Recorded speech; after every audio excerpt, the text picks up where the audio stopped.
لا أنكر أن في سلوكيات مرفوضة، لأن المسلمين الإسلاميين كثر جدا، هم أغلبية هذا البلد، فبالتالي نسبة الخطأ عندنا بتبقى أكتر، عدد أكبر، وبالتالي كل من يريد أن يتكلم بيتكلم، فبيحصل الحقيقة سلوكيات يعني مرفوضة حتى من الناحية الشرعية. مثلا إحدى الأخوات بتتكلم على إعلامي بيقوم بدور أبي جهل وأبي لهب،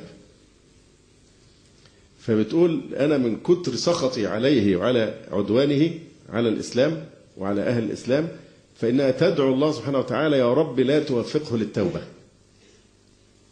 لا، المفروض أن أي مسلم يحب للعاصي أو المبتدع أو الكافر حتى التوبة، لابد أن تحب التوبة وأن تكره وقوع البدعة أو المعصية أو الكفر من الناس. فما نوصلش في عدواننا في الدعاء إلى هذا الحد، إنها مش عارفة تعبر عن سخطها على هذا الرجل إلا بأن الله يعاقبه بأن يسد أمامه باب التوبة. فيعني يقول الله سبحانه وتعالى قل لو أنتم تملكون خزائن رحمة ربي إذا لأمسكتم خشية الإنفاق وكان الإنسان قتورا. رحمة الله لا تحجرها أنت، رحمة الله واسعة وشرطها معروف أن يتوب إلى الله فيتوب الله عليه. قل الذين كفروا إن ينتهوا يغفر لهم ما قد سلف. فهذه الأخت اللي بتدعي وتقول يا رب لا توفقه للتوبة نذكرها بقول الله سبحانه وتعالى إيه؟ ليس لك من الأمر شيء أو يتوب عليهم أو يعذبهم فإنهم ظالمون. هذا ليس إلينا، نحن نحب التوبة لجميع الناس، فلا ينبغي أن نستعمل هذا يعني الأسلوب. مثلا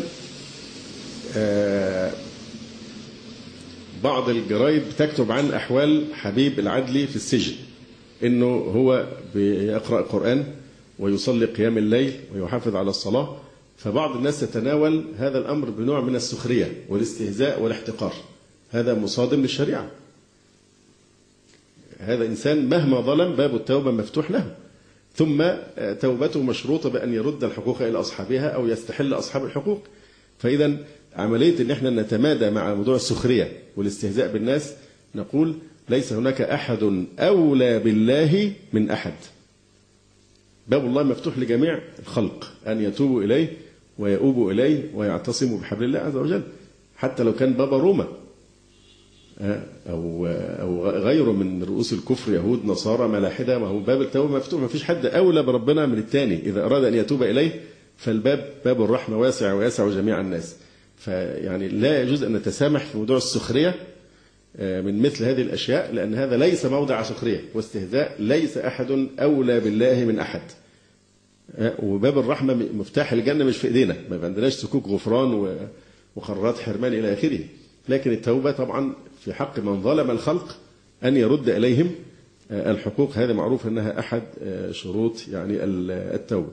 أحيانا يحصل عدوان على الأعراض، بنجد بعض الإسلاميين بحجة الحمية الإسلامية والغيرة على الدين يبدأ يقع هو في أشياء إذا كانت في شريعة إسلامية مطبقة هو يطبق عليه حد القذف، كالذي يتكلم على الخيام وفيها كذا وكذا ويبدأ يقذف الناس في أعراضها.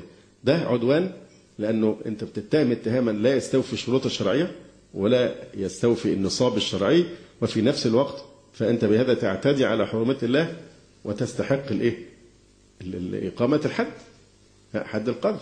في الجهة الأخرى هذا السلوك فيه تنفير لهؤلاء الناس من أن يتوبوا أو يؤوبوا إلى ربهم تبارك وتعالى. الرسول عليه السلام قال ليس المؤمن بطعان ولا لعان ولا فاحش ولا بذيء.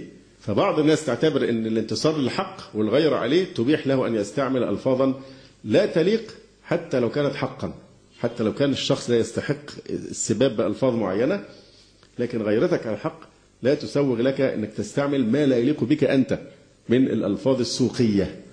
وطبعا مش مناسب أن أذكر أمثلة، واضح؟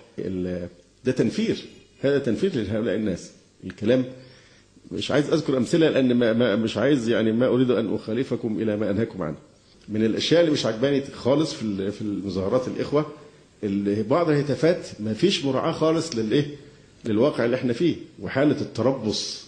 يعني في سبيل الله قمنا نبتغي رفع اللواء، لا لحزب قد عملنا نحن للدين فداء، جميل. لكن لما تقول بقى فليعد للدين مجده أو ترق فيه الدماء، هل ده ينفع إن احنا في الظروف بتاعتنا انك انت عشان بيت شعر تعمل لنا مشاكل؟ تتسبب في الصد عن سبيل الله أكثر وأكثر؟